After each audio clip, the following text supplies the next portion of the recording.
말씀과 함께하는 하나님의 행복의 소리. 이 시간에는 역대상 23장 1절에서 32절의 말씀을 가지고 라운드 큐티 시작하도록 하겠습니다. 다윗은 솔로몬을 왕으로 삼고 새로운 국가체제를 마련하려고 합니다. 다윗은 가장 먼저 성전에서 봉사할 레위인의 직무를 정비합니다. 성전을 건축할 재료를 준비한 다윗은 나이가 많아져서 솔로몬을 왕으로 삼습니다. 그리고 이스라엘 모든 방백과 제사장 레위 사람들을 모으고 레위 사람들을 30세 이상으로 계수합니다. 계수한 모든 남자의 수가 3만 8천 명이었습니다. 그 중에서 여호와의 성전의 일을 보살피는 자가 2만 4천 명, 관원과 재판관이 6천 명, 문지기가 4천 명, 여호와께 찬송을 드리기 위해서 만든 악기로 찬송하는 자가 4천 명이었습니다. 이후 다윗은 레위의 아들들을 따라 각 반으로 나뉘었습니다. 게르손, 그앗, 므라리 자손에 따라 나누었던 것이죠. 또한 아므람의 아들들이 아론과 모세였는데요.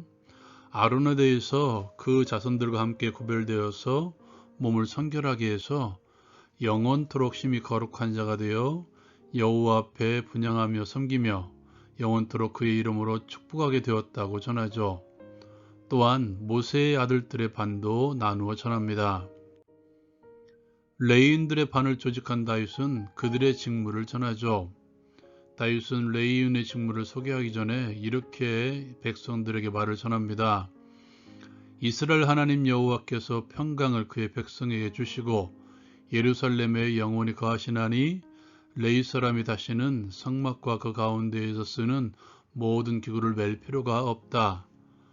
그 이후에 다윗의 예언대로 20세 이상으로 계수하고 그 직분은 아론의 자손을 도와 여호와의 성전과 뜰과 골방에서 또 모든 성물을 정결하게 하는 일, 곧 하나님의 성전에서 섬기는 일과 진설병과 고른 가루의 소재물, 곧 무교전병과 과자를 굽는 것이나 반죽하는 것이나 또 모든 저울과 차를 맡고 아침과 저녁마다 서서 여호와께 감사하고 찬송하며 또 안식일과 초하루와 절기에 모든 번제를 여호와께 드리되 그가 명령하신 규례에 정한 수요대로 항상 여호와 앞에 드리며 또 회막의 직무와 성수의 직무와 그들의 형제 아론 자손의 직무를 지켜 여호와의 성전에서 수종을 드는 것이었습니다.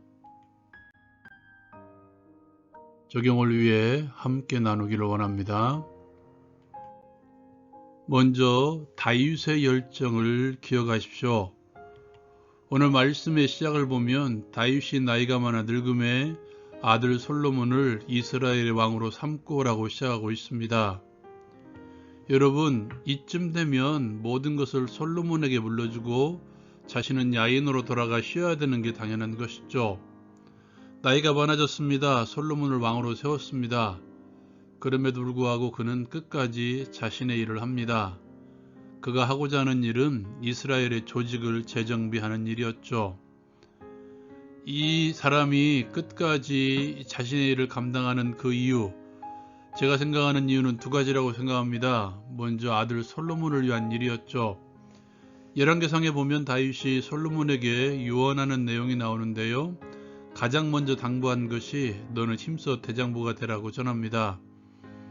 어쩌면 솔로몬은 다윗처럼 강력한 지도력이 있었던 왕이 아니었던 것 같습니다.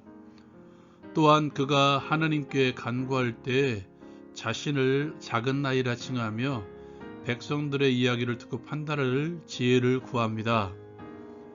다윗은 이것을 알았기 때문에 마지막으로 이스라엘의 조직을 새롭게 정비하고 떠나는 것 같습니다. 두 번째로 중요한 것, 레위인들을 정비하는 것으로 보아 그의 하나님을 향한 열정을 볼 수 있습니다. 다윗은 언제나 하나님께 열정적인 사람이었습니다. 그리고 변하지 않는 열정이었죠. 언제나 이랬습니다. 하나님을 향한 변하지 않는 헌신과 찬양의 마음이었죠. 그것이 가장 먼저 레위인의 직무를 정비하는 것으로 드러나고 있는 것입니다. 그는 목동이었을 때에도, 그리고 높은 자리인 왕이 되었을 때에도, 그리고 그 왕의 자리에서 내려놓아 할 때에도, 권력을 내려놓을 때에도 그의 하나님을 향한 마음은 변하지 않았다는 것이며, 또한 이것이 우리에게 원하시는 하나님의 마음입니다. 다윗의 이 마음을 바울 사도는 이렇게 표현합니다. 나는 선한 싸움을 싸우고 나의 달려갈 길을 마치고 믿음을 지켰으니. 변함없는 다윗의 열정, 변함없는 바울 사도의 열정. 바울 사도의 열정을 엿볼 수 있는 게 또 한 구절이 있죠. 사도행전에 보면 에베소 교회 장로들을 초청해서 고별 설교를 하는 장면이 나옵니다. 어쩌면 이제 가면 다시 보지 못할 것 같은 마음이 있었던 것 같은데요. 그들을 향해서 자신의 삶에 대해서 이렇게 전합니다. 내가 달려갈 길과 주 예수께 받은 사명, 곧 하나님의 은혜의 복음을 증언하는 일을 마치려 하면은 나의 생명조차 조금도 귀한 것으로 여기지 아니하노라. 다윗의 열정, 바울 사도의 열정이 느껴지십니까? 이것이 우리의 마음이어야 됩니다. 변함없는 하나님을 향한 마음. 복음에 휩싸인 바울 사도, 하나님의 은혜로 휘감겨 있는 다윗. 복음의 은혜에 푹 빠져 있으십시오. 복음의 감격으로 삶을 충만하게 채우십시오. 거기에서 변함없는 하나님에 대한 향한 그 사랑과 그 열정이 나올 수 있습니다. 또한 우리는 계속해서 변화되고 개혁되어야 됩니다. 오늘 말씀은 레위인들을 새롭게 정비하는 내용인데요. 왕이 세워진 이후에는 아마도 조직을 정비하는 첫 번째 왕이었을 것입니다. 다윗은 레위인을 자손들에 따라 각 반으로 조직합니다. 또한 장막이었을 때에는 운반을 목적으로 조직했다면, 이제 성전이 지어진다면 운반이 아닌 또 다른 모습으로 섬겨야 됨을 알고 그것에 따라 레위인의 직무를 다시 한번 정비하죠. 지금은 잘 쓰지 않는 단어이지만 제가 속한 교단에서 개혁주의라는 말을 잘 사용했습니다. 교회에서 변하지 말아야 될 것은 진리 성경밖에 없습니다. 그 위에 모든 것은 달라져야 됩니다. 복음을 위해서, 진리를 위해서 말입니다. 그 모든 것은 그 시대에 맞게 변화되고 조직되어야 됩니다. 핵심은 그리스도이죠. 중심 되신 예수 그리스도를 잘 믿고 잘 드러내기 위한 조직, 예수 그리스도를 잘 선포하기 위한 조직과 사역을 위해서 갖추어져야 되고 또한 변화될 수 있어야 됩니다. 지금의 삼성을 이룬 이건희 회장이 이런 말을 했습니다. 세계의 기업으로 나아가기 위해서는 모든 것을 바꾸라. 가족 외에는 다 바꾸라. 교회에서는 변하지 말아야 되는 것은 오직 진리밖에 없으며 진리를 지키는 우리밖에 없습니다.